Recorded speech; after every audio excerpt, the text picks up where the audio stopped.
왜 집에만 있어? 나 없을 때 나가서 놀다가 이제 집에만 있는 거야? 안녕하세요. 여러분의 입장에 맞는 맞춤 솔루션을 제시해드리는 양나래 변호사입니다. 오늘은 결혼한 지 20년이 훌쩍 넘은 어머님께서 보내주신 사연인데요.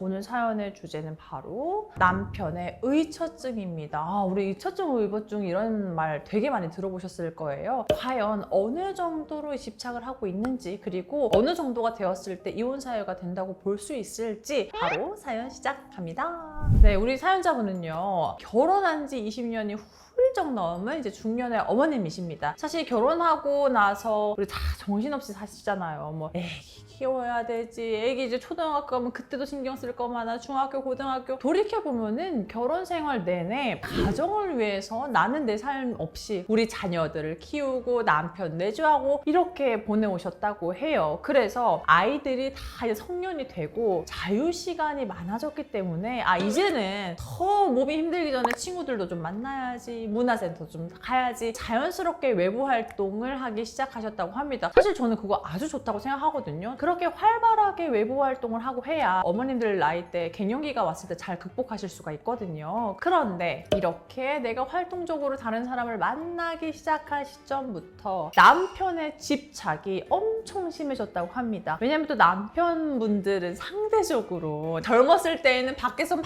시간을 보내셨던 분들이 나중에는 집에 와서 아내 바라기가 되는 분들이 많잖아요. 그런데 어느 정도로 심각하게 연락을 했느냐? 어디야? 빨리 들어와. 무슨 밥 먹는데 2시간이나 걸려. 밥 먹고 커피 마시고 1시간 반이면 되지. 빨리 들어와. 어디서 누구랑 뭘 하는 거야? 이러면서 아내분이 몇 시에 집을 나갔는지, 나가서 어느 식당에서 뭘 먹는지, 만나서 차는 뭘 마시는지 이런 것들을 하나하나 간섭하기 시작했다고 합니다. 사실 이 정도까지는 그래도 또 나밖에 모르는 사람이 없어가지고 이러는구나 하면서 맞춰주려고 노력을 하셨다고 해요. 그래서 최대한 내가 어디 가는지, 누구랑 만나는지, 몇 시쯤 집에 돌아갈 것인지 이거를 정말 아주 투명하게 모두 다 빠짐없이 남편분에게 얘기를 했다고 합니다. 그런데 내가 이렇게 투명하게 했음에도 불구하고 남편이 사사건건 간섭하는 걸 넘어서 이제는 조금 너무하다 싶을 정도로 의처증으로 보이기 시작했다고 합니다. 나가서 내가 그 은숙이를 만났는지 누구를 만났는지 내가 알게 뭐야. 너 남자랑 있다 온 거 아니야? 뭐 이렇게 신경 써, 여자들끼리 만나는데. 뭐 남자 만났겠지. 이 밖에서 할 일이 뭐가 있어 하면서 어떤 친구랑 만나고 뭐가 다 얘기를 했음에도 불구하고 남자를 만나고 온 거 아니냐고 트집을 잡으면서요, 이제는 선을 넘는 발언들도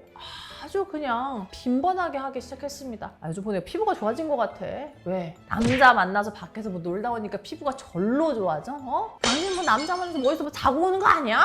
이런 식으로 정말 이제는 선을 넘었다 싶은 이야기를 매일매일 반복해서 하고요. 심통을 부리는 정도가 아니라 내가 나간 지 30분밖에 안 됐는데도 계속 메시지로 이번에는 어떤 놈 만나냐, 당신이 남자 만나는 게 아니면 이렇게 나가서 시간을 보낼 리가 있느냐 하는 일이 반복되었던 거예요. 그래서 아내분이 참다 못해서 됐어, 아예 아무 데도 안 나오고 집에만 있을 거야 하면서 진짜 오기로도 가족들이랑 다 같이 외출하는 게 아니면 친구도 만나지 않고 집에만 있었다고 해요.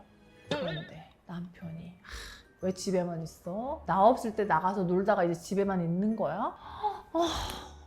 그걸 듣는 순간 저도 숨이 탁 막히는 거예요. 나가면 나간다고 뭐라고 해. 집에 있으면 나 몰래 어디 갔다 온 거 아니냐고 뭐라고 해. 얼마나 답답하셨겠어요. 이런 걸 너무 오래 당하다 보니 정말 이대로는 못 살겠다. 나도 나의 노년을, 나의 남아있는 시간을 행복하게 보내고 싶은데 이대로 살다가는 정말 남편의 이런 집착에 너무 시달리다가 죽을 것 같다. 실제로 정말 남편분이 너무 그렇게 집착하고 막 기분 상하는 얘기를 하고 하니까요. 몇 개월 사이에 살이 5kg나 쭉 빠지셨다고 해요. 그래서 이게 과연 이혼 사유가 될 수 있는지, 그리고 이걸로 이혼하는 분들은 정말 많은지, 어느 정도로 집착을 하는 것이 이혼 사유가 될 정도의 의처증, 의부증이 되는지 궁금하다고 하십니다. 아유, 제가 듣기만 해도 정말 숨막히는 상황인데요. 내가 배우자한테 신뢰를 주는 행동을 정말 열심히 노력했음에도 불구하고 일반적으로 봤을 때 이거는 상식선을 넘는 정도의 집착인데? 라고 생각이 들 정도면 이혼사유가 될 수 있습니다. 만약에 남편분이 아내가 밖에서 놀다 왔고 연락이 계속 안 돼. 그래서 뭐야, 그 자리에 남자 있었던 거 아니야? 사실 이렇게 한두 번 얘기하는 건 있을 수가 있죠. 그런데 내가 정말 나가서 1시간 있다 와, 2시간 있다가 와. 뭐 내가 매일 나가는 것도 아니야. 그리고 심지어 집에만 있었어. 그럼에도 불구하고 다른 남자랑 있었지? 그 남자가 정말 나가서 살아. 이런 식으로 무분별하게 아내를 의심하고 집착하고 비난하고 추궁하는 얘기를 한다면 이것들은 증거로 모아서 이혼 사유가 가능합니다. 다만 지속적이고 반복적으로 이런 행동을 했어야 되기 때문에 이혼 소송에서 유책 사유를 인정받기 위해서는 그런 대화들을 나눴던 증거, 나가서 친구 만나고 있는데 1시간 사이에 전화를 막 200통 했다, 300통 했다 이런 정도의 객관적인 증거가 확보되어야만 이혼 사유가 될 수 있다는 점 기억하셔야 됩니다. 자, 그런데 똑같이 집장을 했지만 의부증, 의처증으로 보기에 다소 애매한 경우들이 있을 수 있어요. 가령 뭐냐면 내가 바람을 피웠었어. 발각이 됐어. 그리고 배우자가 용서를 해주기로 했고 그로부터 시간이 얼마 지나지 않았어. 그러면 당연히 내 배우자의 부정행위를 목격했던 입장에서는 의심스러울 수 있죠. 확인할 수 있죠. 그래서 그렇게 의심하고 집착하게 된 상황이 내가 부정행위를 했었고 그거를 알게 돼서 시간이 얼마 안 지났다. 이러면 배우자의 유책으로 볼 수가 없습니다. 하지만 내가 바람을 피웠어. 근데 그게 10년 전 일이야.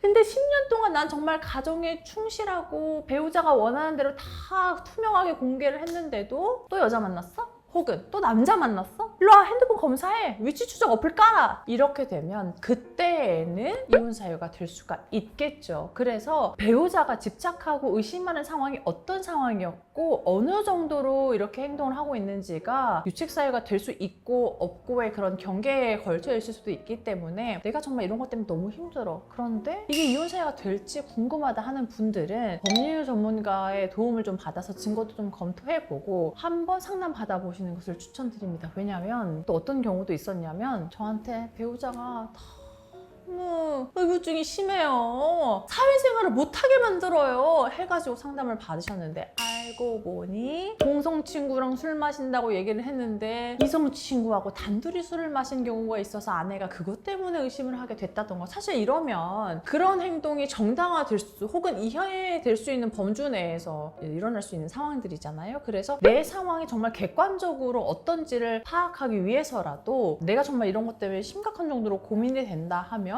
법률 전문가인 변호사에게 상담을 받아보시는 것도 추천드리겠습니다. 제가 들어보니까 이렇게 의처증, 의부증이 심하신 분들은 오히려 본인들의 행동에서 본인이 바람을 핀다던가 혹은 본인이 약간 그런 의심스러운 경험이 있기 때문에 상대한테 그걸 투영해서 이렇게 의심하는 거 아닌가라는 의견이 있더라고요. 맞아요. 근데 사실 저는 그것도 어느 정도 일리가 있다고 생각해요. 근데 그게 자기의 직접적인 경험일 수도 있고 혹은 간접 경험일 수도 있어요. 뭐냐면 내가 전에 연애를 했을 때 상대방이 바람 피웠었어. 피해자인 경우도 있을 수도 있죠. 혹은 부모님이 한쪽이 바람을 펴서 이혼을 했어. 난 내 가정을 너무 지키고 싶은데 혹시 내 배우자도 바람 피우는 거 아니야? 하고 그러는 걱정이 잘못 발현돼가지고 그렇게 집착하는 경우도 있더라고요. 그래서 내 배우자가 정말로 너무나 억울해하고 사사건건 다 나한테 투명하게 공개를 해주고 하는데도 왜 이렇게 집착하지? 나 정말 나 너무 의심스러워 이런 생각이 크시다면 저는 정신과 상담을 한번 받아보시는 것도 추천드립니다. 요즘에는 정신과 상담이